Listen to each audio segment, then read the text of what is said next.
What's up, grinders? Here we go again on the interwebs looking at videos when we should all be grinding. I'm assuming you've done your grinding for the day. If not, I'm gonna tear off your goddamn limb. Okay, so today we're going to be watching a video called Learn Any Language Fast for the Rest of Your Life. Well, it's a 4-minute video, so I'm assuming by the end of this video, we're going to be language learning experts. Why am I checking out this video? It seems we've got a lot of views. Last I saw it had like 15k views and it's only a few days old. So this guy must be like dissing out some really good knowledge or something. So let's check it out. Why do we suck at learning a new language? We all did it when we were babies. The reason is simple. We forget how we originally learned a language. Or rather, we've been made to forget.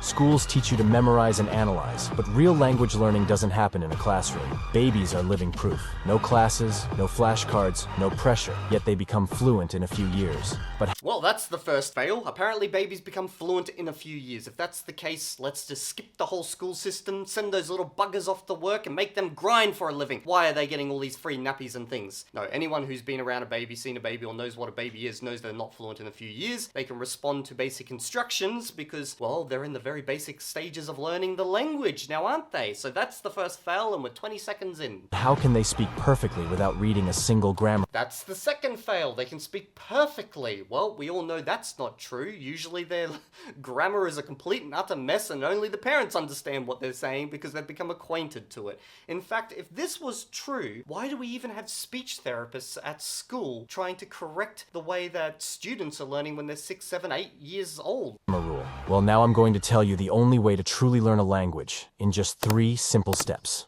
Step 1. Okay, so here it is. We're gonna get the magic sauce, boys. We're gonna finally figure out what we've never learnt before. Forget about grammar. Let's talk about why grammar is the villain of your language journey. It doesn't help you speak fluently. It forces you to overthink rather than use the language naturally. And when you're trying to have a conversation, overthinking is your worst enemy. Okay, so there's some truth to this, but I really hate how there's this really complete anti-grammar movement happening within the language learning community. So yes, you don't want to focus just on grammar, but having a basic understanding of the grammar of the language you're learning, you know, for example, subject, verb, object, or is it object, verb, subject, you know, these types of things, or where adjectives are generally placed. Having a basic understanding of these things is good, but you don't want to then just drill grammar rules. So you want to build out templates of actual real sentences and then drill those sentences so you can subconsciously learn these things. That's why we keep grinding these things. But this whole movement completely away from grammar and rejecting grammar as if it's like the curse of the devil, I don't get this. Grammar is a tool to help us learn faster. But obviously if you focus too much on it, which is historically what's happened and where this whole movement I guess has come from, you're not going to learn in the most efficient way possible, but you don't throw out the entire grammar. Again, the baby with the baby water. Let me put it this way. Would you try to learn to ride a motorcycle by reading about yoga for 6 months before ever getting on one? See, this is that lame-ass analogy that people always go with. Yeah, obviously you want to get on the bike as soon as possible and start riding it, which is where you're starting to grind your templates within a language. But before you jump on that motorbike, first you got to figure out where the pedal is. You got to figure out how to do the brakes. You're not just going to jump on and go, okay, boys, let's go down this hill, see what happens. And halfway down the hill, be like, okay, how do we stop this bad boy? Like, you need to learn the most basics first, and then you can kind of learn the rest as you go via the template drilling and stuff like that. So it's like, it's an analogy that on the surface sounds great, but it kind of skips the obvious that you even do in real life. A big, fat no. Unless you're planning to mock people's grammar in a fight, no one cares if your grammar is perfect. They care if you can ask where the nearest pizza joint is without sounding like a broken Google Translate. So, in the initial stage, absolutely forget about grammar. You'll naturally pick it up along the way as you progress in this method. Step 2. Embrace chaos. But if grammar isn't the answer, then what is? The solution might sound strange. Putting yourself in a position where you understand absolutely nothing. But why put... What? Okay, so this... Okay, let's use his own analogy against him here. So instead of using the motorbike, let's use a swimming pool, because everyone understands a swimming pool, yep? Okay, cool. You take a guy who's lived in the desert his entire life, and you say, you know what, mate? You're gonna learn swimming the correct way. We're gonna embrace the chaos. And then you grab him, and you throw him in the swimming pool. This dude's never seen water in such quantity in his life, and he's drowning. You're like, embrace the chaos. You're doing great, mate. Like, it makes no sense. yourself in a state of total confusion. Babies don't understand anything at first, and that's exactly why they learn so well. Their brains become They don't learn that well. People assume that babies learn amazingly well. But if I put you in a situation where you're surrounded with no one who speaks your language, you would learn it exceptionally well. If that was your only job in life, was to learn that language, you would learn it fast because you're going to be spending every waking moment trying to communicate with people around you. You're forced to communicate. So babies are basically little humans who are put in a situation where they have to learn because they have absolutely no other objective in life. That's their only thing that they can do. The vast majority of humans do not have that type of time, and they don't have that kind of, I don't know, opportunity in life. I don't even know if that would be an opportunity. Imagine if I just picked you up and I threw you into Siberia and I said, start learning the local language, but you had no phone, no nothing. You're going to learn. You'll probably learn quite fast, but you're going to sound like a baby, bubbling along at first, and you're not going to enjoy the experience. At least the vast majority of people aren't going to enjoy the experience. Now, that's assuming that you don't need to make a living and everyone's changing your nappies for you. Sponges, absorbing context, tone, and repetition effortlessly. You need to do the same. Watch TV shows with subtitles, but only in your target language. See, this is the same assumption that a lot of the people in the comprehensible input crowd make a big mistake with. Sure, for languages that are similar to your own, you're going to make a lot better progress because you're going to be able to see etymologically that some words are similar, that structures are similar to your native language, that the flow of conversations is similar. But then if I put you in front of a Chinese TV show and I just give you Chinese subtitles, you're just going to stare at that and be completely and utterly bewildered about what's going on. You're going to pick up nearly nothing. Not your native one. Pause the show and translate every single thing you don't understand. By the 10th minute... Wait, so now he's saying pause the show and translate everything you don't understand. But babies don't do that. Didn't he just say we should embrace the chaos? This is not very chaotic. This is actually getting back to, a system that would probably make a little bit more sense. So he's literally going against his own system here. You'll be amazed at how quickly you're learning, because TV shows teach you practical words you'll actually use, not words you'll never use, like Swifty. Like, obviously, I always say on this channel that you should be basically sentence mining from real TV shows, real vlogs, real conversations, things that are of use, and to stay away from, focusing on learning materials and stuff like that because you want to get to the real language as quick as possible. Listen to podcasts in your target language, even though you don't understand anything. If you need to Google something...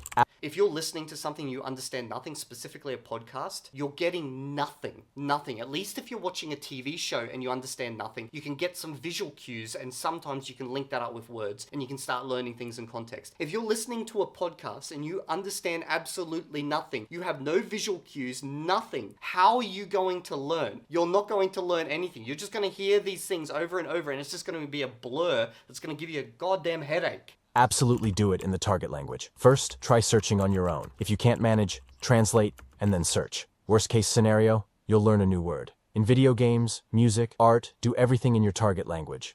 Okay, video games are great for learning a language, either watching someone play a video game or playing a video game, because I never mentioned this on this channel, but I think I played probably 4 or 5 weeks worth of World of Warcraft purely in Chinese. God, I picked up so many random words that I've absolutely never used since then, but it was a great way because there was constant repetitive use of the language. So for example, in World of Warcraft, when you're killing mobs and you're picking up items, you're picking up the same item over and over, or you're killing the same type of mob, the same creature over and over. So it's like a really good methodology. Most of what you're going to learn is never going to be of use. I don't think there's ever been a time where I've had to, in Chinese, use the word, Murloc skin leather armor or something. Might feel chaos at first, but here's the deal. Your brain loves patterns. It's already piecing things together behind the scenes. Trust it. Yes, you'll make mistakes. Yes, your brain loves patterns, which is why you need to give it patterns that it's going to expect so it can listen to them and learn from them. If you're just throwing an entire language at it and hoping that it doesn't drown in the pool of the language, you're going to fail miserably. It's the exact same as if you pick up someone who's never done swimming before and you throw them in the pool. Yeah, maybe 1 out of 100 people within the 30 seconds are going to figure out that they've got to kick their legs in a certain sequence and they're going to survive. 99 other people are going to be waiting for you at the bottom of the pool. Mistakes. You'll call someone's dog delicious or accidentally order 10 beers instead of a glass of water. But those mistakes, they're gold. You'll never forget them.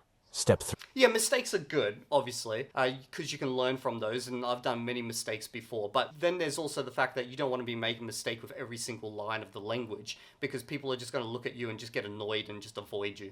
3. Start speaking immediately. You might find yourself understanding everything, but struggling. Now, I know that there is a lot of polyglots out there who have like the whole idea behind you must start speaking immediately. I don't think that's a great idea. So I'm a big proponent of once you get the pronunciation down and you know that your pronunciation is good, then start speaking. Before that point, really focus on getting the sounds of the language down. The amount of, so for example, if you're here on like the Chinese version of TikTok or whatever, the amount of Westerners you see there who are speaking and they have the most terrible tones and their pronunciation of specific phonemes and stuff is just completely off. You just wonder, like, because they're speaking quite fluently, they've got nice, conversations going, but they sound absolutely atrocious. So you really want to work on your pronunciation before you start locking in the words and the structures in your brain, because it's so hard to fix later. So please avoid the I must immediately speak philosophy, because it's a bad idea unless you've already got the pronunciation down. To speak. There's only one reason for that. You haven't practiced creating sentences in the language. What if there was a simple way to start today without feeling overwhelmed? Here's the truth about learning a new language. It comes from talking. You don't need to wait until you're ready. And you know what? You'll never be actually ready. Start speaking from day one.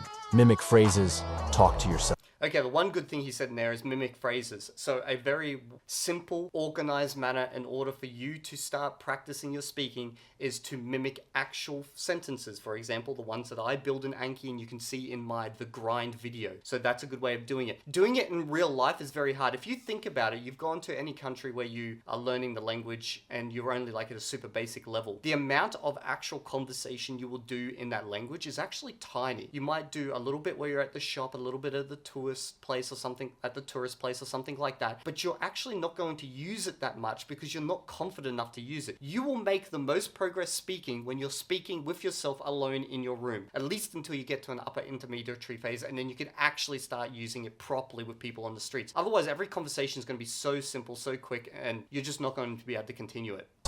Every time you learn a new word, imagine yourself using it in daily life by building a sentence. Our brains can't separate reality from imagination, so it will be like you're practicing in real life. Even better. That statement did not make sense. Your brain cannot separate imagination from reality. Sounding like a toddler is fine. Toddlers get fluent because they practice without feeling awkward. Don't just try to speak the language, think in the language. Stop building sentences in your native language and then translating them. When you see bread, it shouldn't be bread in your head that you turn into bread. It should just be bread from the start. Train your brain to live in the language. And that's why you need to do templates, complete sentence templates, where you've got one sentence and you've swapped out all the nouns or you've swapped out all the verbs with a different one. So your brain will start listening to this and instantly associating it with whatever you're imagining. So yes, this is a good point, but it's also pretty much something that's promoted by every single polyglot and language learning channel that exists out there. Not visit it like a tourist. Perfectionists, listen up, no one's grading you. The only person judging your accent is the voice in your head, and let's be honest, that voice probably failed French in high school. Obviously, you don't want to sit there and like not ever speak because you're totally terrified that you're not going to be able to speak, but you do want to get some degree of pronunciation fluency. So you want to make sure that you're saying things correctly before you actually jump into conversations so you don't cement bad habits. High school, but speaking isn't enough. To keep the momentum going, you need to turn it into a habit. Do something in your target language every day, no matter how small. The grind, baby. That's what you got to do every day. You got to do your grind, you got to do your listening, and you just got to keep pushing forward every day. That's what we do, boys. Because the trick isn't motivational studying for hours once a week. It's integrating the language in. And yes, that's true. So don't go around just like watching videos on language learning every day. I know that sounds counterproductive, being a YouTuber and all, but it's true. You gotta do the actual study before you can come watch beautiful old Evildea. Into your life. It's like breathing. You don't do it once and call it a lifetime achievement. You do it daily and it works. Out of that entire video, literally the last 10 seconds was probably the only truthful part, and maybe like a small segment somewhere around the middle there. The vast majority of that was what someone who hasn't learned a language will tell you about how to learn a language after they've done about 5 minutes of research on Google from a bunch of blogs who also don't know how to learn a language. Okay, so if you want to actually learn a language, there's plenty of videos on my channel that cover how to do this. My videos don't just cover my methodologies, they cover methodologies of other people who actually know how to do this. The only thing I'm going to say that was really good about this video is it was nice, short, snappy, and it had a really good like beat to it and rhythm, so like it was really good visuals. But it was a complete load of crap, the majority of it. Anyway, I'll see you all in the next video. If you're not there, I'm going to assume you're grinding. And if you're not, well, I'm going to be standing outside your window in the middle of the night, waiting for that moment when you fall deep into sleep, and then I'll whisper into your ear those phrases you should have been grinding.